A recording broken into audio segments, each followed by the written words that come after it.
Kecamatan Anggana, Nur Hairi. Alhamdulillah hari ini sudah dilaksanakan kegiatan untuk Kukar Menari, tepatnya di Desa Kutelama. Desa Kutelama, kenapa Desa Kutelama? Desa Kutelama ini adalah juga merupakan wisata religi untuk di Kecamatan Anggana, karena di sana terdapat makam, yaitu makam Tunggang Parangan, yaitu di mana beliau itu adalah pembawa Islam pertama di Kalimantan Timur. Nah, kemudian di situ juga terdapat makam raja-raja Kutai kita yang terdahulu juga dimakamkan di Kutelama. Nah, alhamdulillah di Kutelama kita juga sudah punya kelompok sadar wisata, yaitu dimotori oleh anak-anak muda yang ada di Desa Kutelama dan mempunyai grup menari memang. Nah, hari ini kami sangat berterima kasih kepada Pemda, pemerintah Kabupaten Kutai Kartanegara melalui Dinas Pariwisata yang dimotori oleh kawan-kawan Komite Ekonomi Kreatif. Mudah-mudahan kegiatan ekonomi menari ini, kegiatan Kukar Menari ini bisa menjadi lebih perhatian, karena memang mungkin program ini saya lihat perdana mungkin yang ada di Kutai Kartanegara. Harapan kami nanti mungkin akan ada dengan kegiatan seperti ini akan tergali potensi-potensi anak-anak kami yang akan diikutkan dalam menari ini. Mari menari di Kukar Kata Menari. Hai, hari ini kami berada di tepian batu Kutai Lama.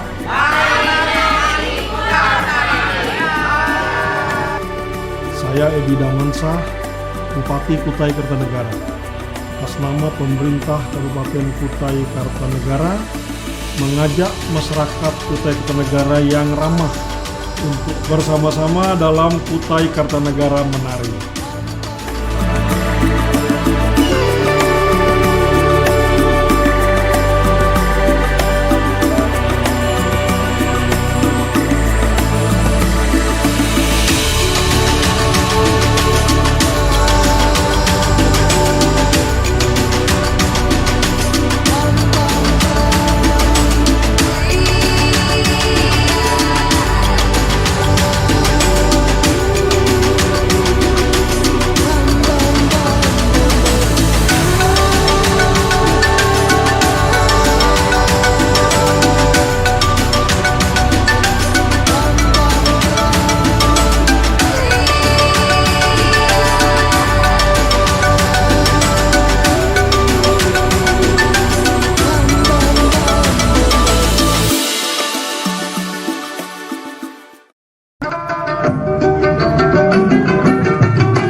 wabarakatuh. Akhirnya kita berada di kecamatan yang ke-14 dari rangkaian 18 kecamatan berkeliling Kutai Kartanegara dalam ekspedisi Jurnal Kukar Menari. Teman-teman, hari ini kita berada di sebuah kecamatan titik nol dari sejarah Kutai Kartanegara. Ini luar biasa banget.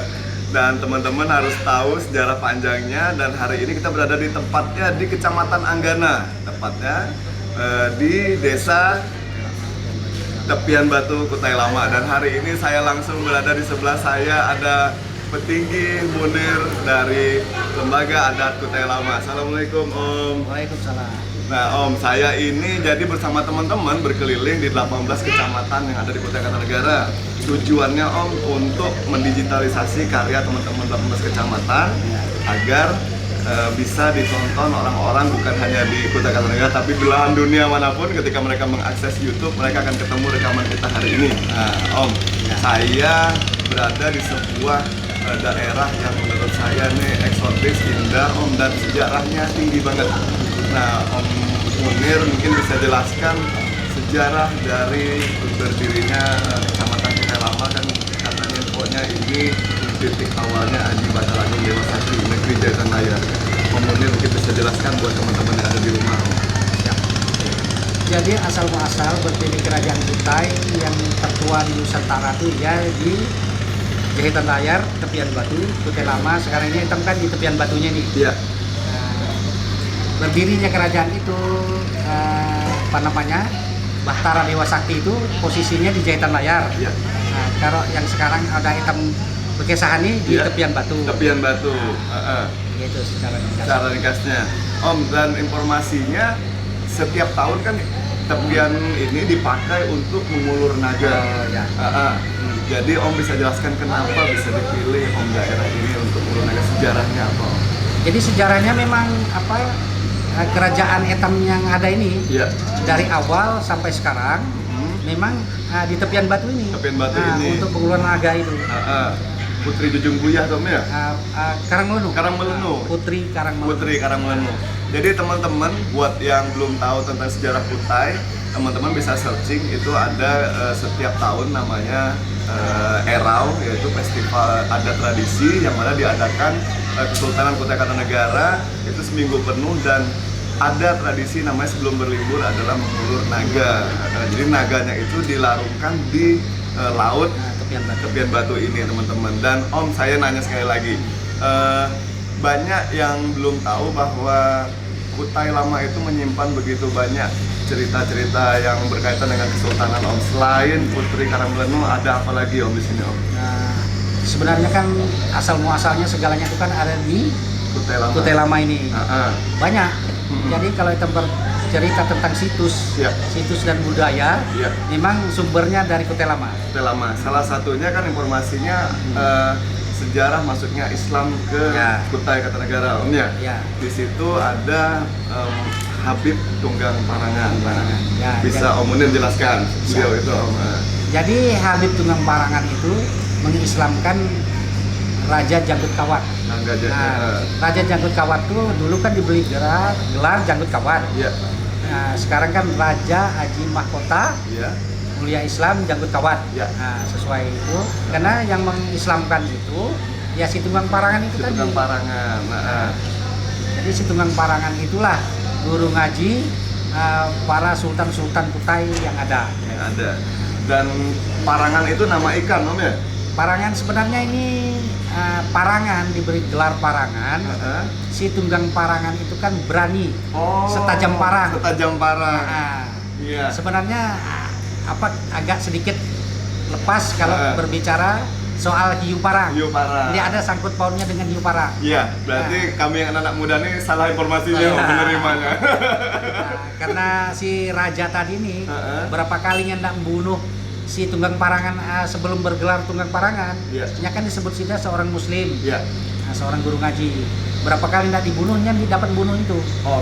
Karena berapa kali parang tuh ada di leher tuh kan bisa motok sida tuh. Akhirnya si Janggut Kawat, raja hitam yang ada ini memeluk agama Islam. Memeluk agama Islam, akhirnya diberikanlah gelar. Awak punya beri aja gelar si tunggang parangan. Si tunggang parangan. Bahasa hitam kan parang itu kan tajam. Tajam. Nah, itu Seperti maknanya. Jadi buat teman-teman itu sejarah tunggang parangan. Jadi teman-teman sejarah Islam masuk ke Kutai Kartanegara itu bermula dari Kecamatan Kutai Lama seperti itu. Kecamatan Anggana, Desa Tepian Batu, Kutai Lama. Sekarang saya juga ditemanin oleh seorang ASN, tapi sebenarnya bajunya aja ASN. Dia terlibat aktif di semua urusan kepemudaan yang ada di Kecamatan Anggana, aktif juga menyulap tempat-tempat yang dianggap orang ini apa sih tempat gak penting menjadi tempat wisata. Assalamualaikum Mas Dedi. Waalaikumsalam. Mas Dedi, kok bisa sih jadi orang gila? Saya nyebutnya mau-maunya jadi orang gila ngurusin hal-hal yang dianggap orang ini apaan sih? Dijadikan potensi wisata, Mas. Itu ketertarikannya bermula dari apa, Mas? Oke, sebelumnya saya mengucapkan terima kasih atas kedatangan kawan-kawan dari Ekraf Kabupaten Kutai Kartanegara. Alhamdulillah hari ini programnya sangat mengena dengan apa yang menjadi program kami bersama Kepala Adat. Karena kita memang alhamdulillah ingin memperkenalkan budaya tradisi kita itu tidak hanya di tingkat kabupaten, kalau bisa di tingkat nasional. Karena terus terang saja budaya kita juga sudah dikenal. Karena kunjungan kita di sini sendiri itu dari yang paling jauh itu dari Malaysia, dari Brunei. Nah ini alhamdulillah merupakan potensi.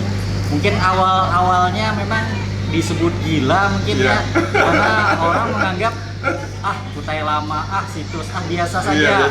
Padahal ini bagi saya, alhamdulillah dari 2017 dengan beliau. Tidak henti-hentinya, walaupun orang berkicau di luar biasa-biasa saja, tapi kami menganggap orang di sini adalah ada yang kita lihat ada di sini, kita berdiri di sini adalah merupakan situs. Jadi dari yang biasa menjadi luar biasa adalah karena banyak orang tidak mengenal saja. Nah inilah program kita dari pemerintah kecamatan bersinergi dengan desa dan terutama dari lembaga adat sendiri memperkenalkan nih budaya kita. Nah banyak anak-anak muda yang alhamdulillah hari ini juga dilihat. Ada beberapa poin yang belum pernah kita lihat sebenarnya. Termasuk saya sendiri hari ini ternyata luar biasa potensi yang ada di Kecamatan Anggana. Nah memang kita fokus memang untuk saat ini selain di 8 desa kita fokus memang di Kutai Lama. Yang pertama memang di sini adalah berdirinya yang tadi asal muasal titik nolnya Kabupaten Kutai Kartanegara. Dan di sini juga tidak kalah penting adalah disinilah berdirinya kerajaan Islam pertama kali di mungkin di Nusantara. Karena memang jejak Sang Habib Tunggang Parangan memang luar biasa tua dan ini saya berharap juga anak-anak muda jangan lupakan itu adat budaya kita dan Islam kita. Nah mungkin saya berharap mudah-mudahan ini menjadi awal, tidak menjadi awal saja, tidak menjadi akhir, tapi ini awal untuk kita lebih maju, lebih mengenalkan budaya kita. Dan saya sangat bersyukur atas kehadiran teman-teman dari Ekraf. Mas Dedi, buat teman-teman yang ada di luar pulau yang pengen mengakses Kutai Lama itu kalian kalau mau turun bandaranya yang terdekat adalah Samarinda.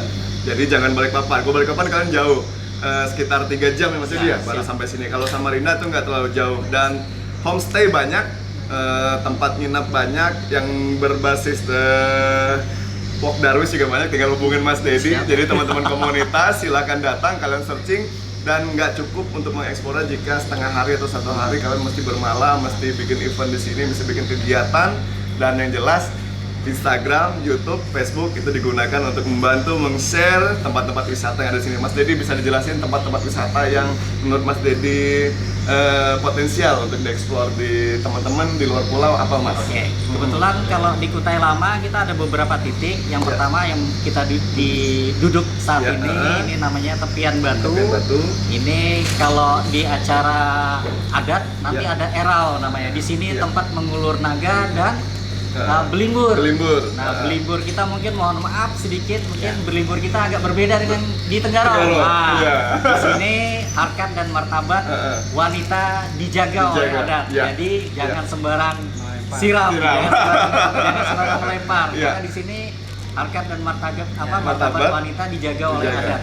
Dan ini sangat aman untuk berlibur di sini. Kemudian kita bergeser, kita akan menemui makam Haji Putra Mahkota, ada Haji Dilanggar, kemudian bergeser sedikit lagi mungkin kita akan ketemu dengan Habib Tunggang Parangan. Kemudian ada spot-spot biasanya untuk prawet, anak-anak foto selfie. Kita punya ada namanya Bukit Jahitan Layar. Tapi memang anak-anak Samarinda atau Balikpapan taunya itu Gunung Teletabis. Nah, saat ini kita dengan lembaga adat memperkenalkan, menetapkan ini bukan Gunung Teletabis tapi Bukit Jahitan Layar. Berarti saya harus ke situ selainnya. Siap. Nah, kita juga ada spot foto selfie, biasanya ada namanya Gunung Pasir. Nah, Gunung Pasir ini kalau teman-teman selfie di sana itu kayak di hamparan es. Nah, karena ada sesuatu yang khas mungkin cuaca ataupun suhu yang ada di Gunung Pasir ini yang membuat setiap foto yang dihasilkan itu menjadi indah.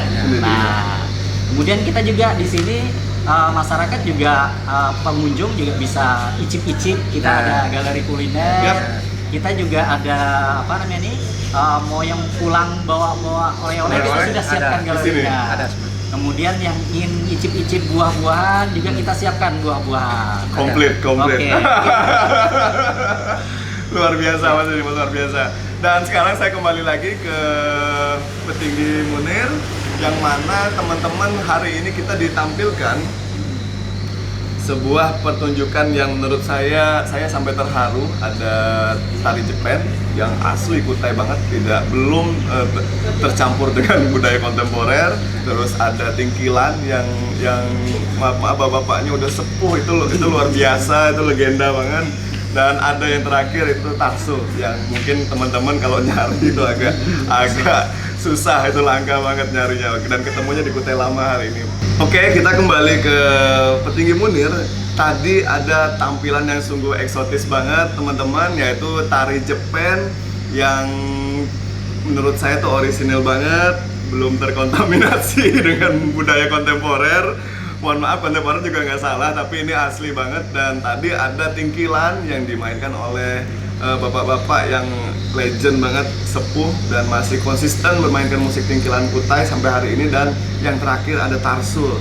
Teman-teman, Tarsul itu lumayan langka jika teman-teman cari di Kutai Kartanegara, dan hari ini saya menemukannya di Desa Tepian Batu, Kutai Lama. Dan Om Munir mungkin bisa jelaskan Om tadi rangkaian tari, tingkilan, dan Tarsulnya Om. Jadi itu kayak ini, kalau Jepen Kutai Hitam ini kalau di acara Erau, penyambutan Sultan yang datang ke sini, beberapa tari Jepen sebenarnya banyak. Nah, cuma hari ini kan kita menampilkan satu. Jadi masih yang aslinya. Kita menampilkan yang asli, termasuk pemain gambus hitam ini, grup-grup ini setiap minggu saya suruh main. Karena di situ tuh kan ada pengunjung kalau hari Minggu. Jadi disitulah saya main. Jadi di pernah putus. Yang pernah putus, kalau yang pernah di Jepen ada kapal wisata Pak Didi ya. Nah, itu tetap setiap minggu akan kami tampilkan. Dan tadi ada Tarsul. Ya, Om Munir. Nah. Jadi dari mana Om Munir? Langsung ngasih dari sini. Ya, asli. Tarsul itu kan Kerawan Hitam Kutai juga. Jadi sida tuh saya suruh bertarsul, karena itu saya anggap sudah tidak ada lagi. Sebenarnya banyak, bukan Tarsul mah, memanda ada, berdongeng tentang kerajaan tentang bahasa Kutai ada, tapi itu Pak Dedi tetap Pak Dedi Hitam Gali terus. Jadi Pak Dedi inilah yang saya harapkan untuk menggalinya terus. Saya yang bekerjanya. Karena Pak Dedi masih muda. Teman-teman, tadi budaya Tarsul itu ada budaya Kutai Kartanegara juga asli, bertutur, jadi berkesah tanpa alat musik memang. Jadi seperti itu teman-teman, dan itu adalah hal yang langka. Jadi beruntung buat teman-teman yang melihat hari ini. Dan terakhir, terima kasih teman-teman yang ada di belakang, om-om saya di sebelah yang memainkan musik. Saya minta statement dari Petinggi Munir buat teman-teman anak-anak muda yang nonton video kita hari ini, karena harapannya Om 20 tahun, 30 tahun, 40 tahun dari sekarang ketika teman-teman mencari datanya mereka akan ketemu apa yang kita rekam hari ini. Om, saran atau pesan buat anak-anak etam di rumah yang nonton video ini apa Om untuk melestarikan adat istiadat budaya warisan leluhur Om? Ya, jadi saya berpesan dengan kita-kita yang muda itu bergairah lah, punya semangat yang tinggi. Kita harus sama-sama melestarikan seni dan budaya tadi. Artinya tentang sejarah harus banyak dipahaminya. Tentang bejepen, begambus, jangan hanya bahasa itu saya banyak juga melihat di daerah-daerah yang lain tuh. Namun sudah tidak disuruh oleh bupati nampil, baru sudah main. Namun dia ada acara berdiaman pula. Beda dengan kami Kutai Lama. Kami di Kutai Lama tetap eksis. Kami main terus. Disuruh orang, ya Pak Dedi ini bos saya nih. Disuruhnya ndik kak, tetap kami main. Nah, jadi saya pesan dengan generasi muda yang akan datang, hormatilah, junjung tinggilah budaya hitam Kutai itu. Siapapun, walaupun bukan orang Kutai, artinya inilah seni yang ada di Kalimantan Timur. Terutama sekali jepennya jangan dirubah-rubah. Kalau perlu kita mencari lagi toko-toko yang tua tuh. Nah, di mana tegak apa lagi nih caranya jepen ini? Harus banyak belajar. Mengajarkan kepada yang lebih muda. Mengajar yang lebih muda. Jangan menunggu kami ini kan dilawas lagi. Itulah harapan saya. Harapannya. Siap. Jadi teman-teman yang ada di rumah, sekali lagi seperti yang disampaikan Om Munir bahwa cintai warisan budaya leluhur yang telah diwariskan oleh nenek moyang kita, dan memang di generasi kita akhirnya menjadi generasi tongkat estafet di mana generasi tua bertemu dengan generasi muda di masa depan itu adanya di kita. Jadi tongkat estafet kita lah yang mendigitalkan. Jangan ragu-ragu untuk belajar, jangan ragu-ragu untuk nge-share. Buat teman-teman yang aktif di sosial media, bantu untuk melestarikannya. Sekali lagi, bangga menjadi anak muda Kutai Kartanegara, bangga menjadi anak muda Indonesia. Saya Akbar Haka, terima kasih teman-teman telah menyimak Kukar Menari 18 Kecamatan. Sampai jumpa lagi. Assalamualaikum warahmatullahi wabarakatuh.